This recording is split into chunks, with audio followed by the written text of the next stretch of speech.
warahmatullahi wabarakatuh semua. Hari ini Kak Aida ingin kongsi satu cerita tentang satu golongan yang disebutkan di dalam Al-Quran, iaitu golongan Al-A'raf.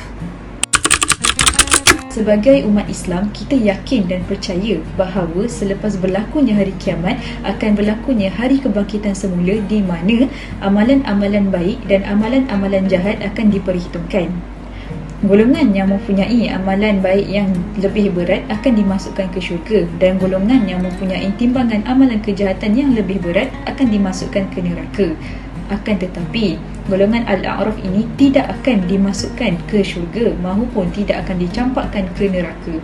Kenapa?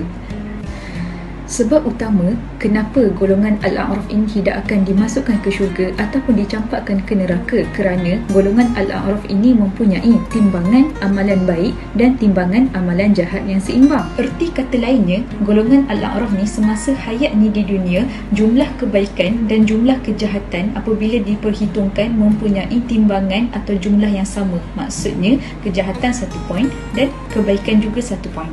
Okey, sebagai contoh mudah lah yang kita boleh tengok, kalau pernah dengar pasal kisah Robin Hood. Robin Hood ni merompak rumah orang-orang kaya untuk memberi makan kepada orang-orang miskin.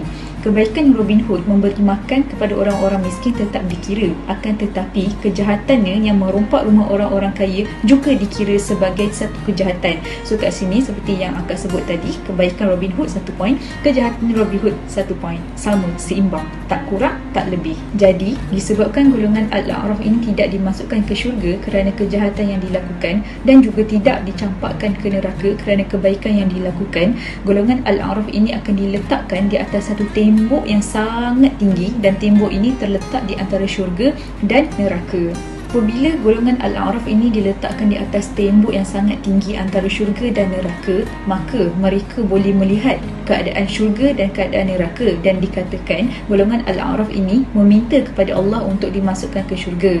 Akan tetapi pengakhiran golongan Al-A'raf ini tiada siapa yang tahu. Wallahu a'lam. Jadi apa yang menariknya tentang kisah Al-A'raf ni, sebenarnya kisah Al-A'raf ni menjadi push factor atau motivasi untuk Kak Aida sentiasa melakukan kebaikan yang berterusan, dengan harapan timbangan amalan kebaikan akan lebih berat daripada timbangan amalan kejahatan apabila diperhitungkan nanti.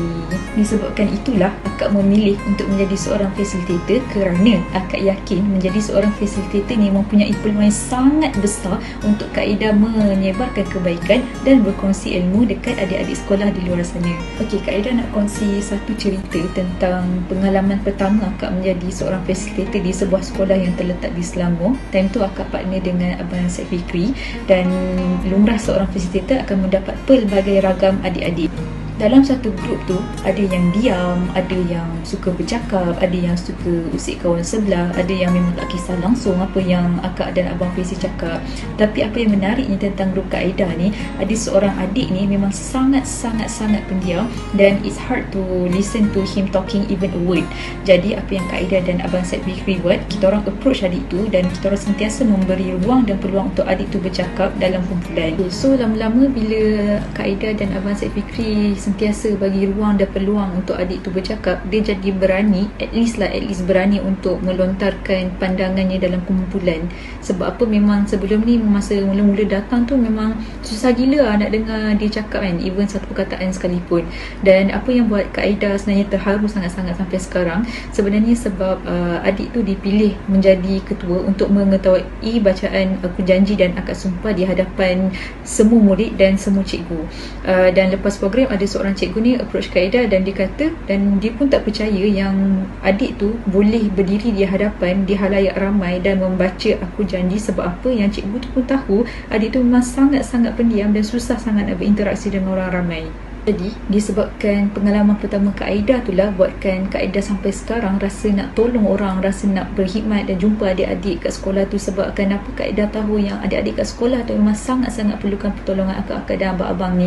Sebab kadang-kadang ada yang kurang perhatian, ada yang kurang ilmu, ada yang kurang exposure tentang keadaan-keadaan di luar. Jadi fungsi utama akak-akak dan abang-abang Fizi ni lah tujuan yang kita pergi sekolah tu, untuk mendidik dan sekurang-kurangnya memberitahu atau berkongsi ilmu dan pengalaman yang kita ada dekat adik-adik kat luar sana. So dengan menjadi seorang fasilitator, Kak Ida mengharapkan bahawa kebaikan dan ilmu-ilmu yang Kak Ida kongsikan kepada adik-adik di luar sana dapat membantu sebersedikit timbangan amalan kebaikan Kak Ida nanti, supaya tidak sama dengan timbangan amalan kejahatan. Jadi sebenarnya kisah Al-A'raf ni sangat-sangat motivate Kak Aida untuk melakukan kebaikan sebanyak mana yang mungkin, selagi mana sempat dan selagi mana kita mampu. So akhir kata, sebelum Kak Aida akhiri perkongsian Kak Aida ni, Kak Aida nak bagi tips macam mana untuk kita sentiasa merasa semangat untuk melakukan kebaikan, which is Kak Aida mengamalkan prinsip ni, iaitu buat apa yang kita suka dan jadikan apa yang kita suka tu sebagai hobi, supaya kita tak terasa terbeban dan kita akan rasa sentiasa seronok melakukan amalan kebaikan. Jadi insya-Allah amalan kebaikan itu akan berterusan dan memberi manfaat kepada orang lain. Jadi Kak Aida harap daripada kisah Al-A'raf ni, kita semua akan termotivasi untuk sentiasa melakukan kebaikan tanpa henti. Semoga kebaikan-kebaikan yang kita lakukan ini akan menjadi pemberat kepada timbangan amalan kebaikan kita nanti, insya-Allah. Terima kasih kerana sudi menonton video ini. Jangan lupa untuk like, komen dan juga subscribe channel ini. Dan diingatkan juga, jangan lupa untuk mengisi Google Form yang telah kami sediakan di ruangan description. Bye!